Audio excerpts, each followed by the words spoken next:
जी, आभार। आभार आपका।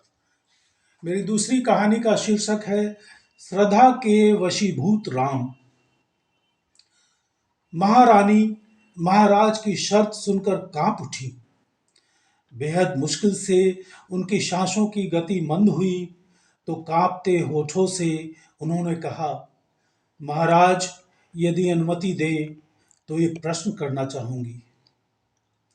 महाराज और महारानी के मध्य प्रभु श्री राम और प्रभु श्री कृष्ण के मंदिर निर्माण पर हुए वाद विवाद के उपरांत महाराज के क्रोध की तीव्रता पूर्व के बनस्पत क्षीण पड़ चुकी थी। उन्होंने शांत किंतु आदेशात्मक स्वर में उत्तर दिया, महारानी को प्रश्न पूछने की अनुमति है। महारानी ने चित्त को नियंत्रित करते हुए कहा, आदरणीय महाराज अधिराज, आप हमारे विवाह के उपरांत से ही अवगत हैं कि मेरी असीम श्रद्धा प्रभु श्री राम में है और मुझे ज्ञात है कि आपकी असीम श्रद्धा प्रभु श्री कृष्ण में।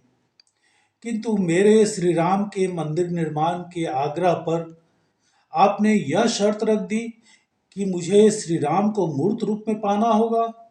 महाराज, ऐसी कड़ी शर्त! आपके वृंदावन चलने के आदेश को मैंने नहीं माना तो आपने यह कठोर शर्त रख दी। ऐसा क्यों किया ऊर्जाधिराज? महाराज का चेहरा यथावत गंभीर रहा। उन्होंने रूखे स्वर में ही उत्तर दिया, महारानी, हम बुंदेले क्षत्रिय हैं। जो कह दिया सो कह दिया। आप जानती हैं कि हमने मुगल सम्राट के दरबार में तिलक न लगाकर आने के आदेश को चुनौती दी थी और मुगल सम्राट को अपना आदेश वापस लेना पड़ा था।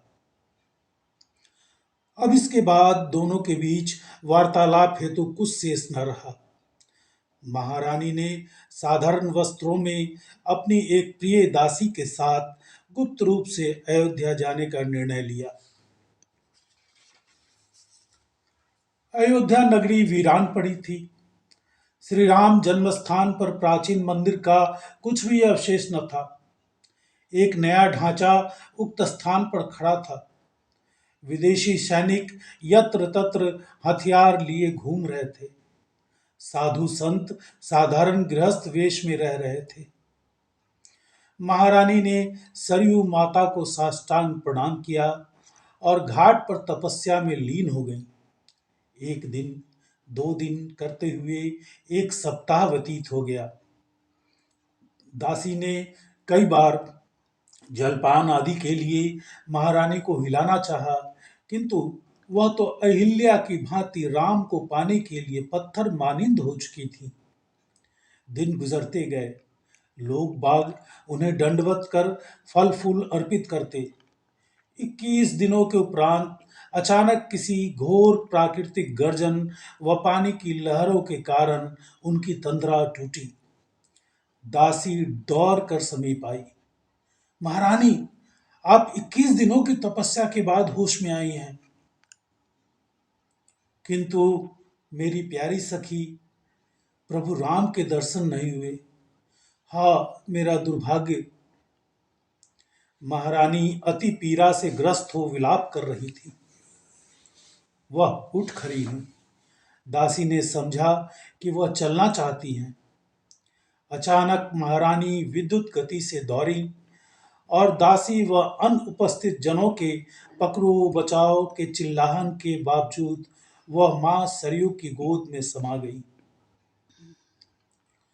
सरयू के पावन जल की गहराइयों में राम राम का जाप करती हुई महारानी अपनी तंद्रा खो रही थी कि कोई काले पत्थर की वस्तु उनके हाथ लगी। उनके अंतर्मन में भाव जगा, अरे, यह क्या? राम लला का विग्रह बाल स्वरूप में उनके हाथ में था। प्रभु राम उनसे मुखर थे। उन्होंने उनसे अपनी स्थापना हेतु 3 शर्तें रखी।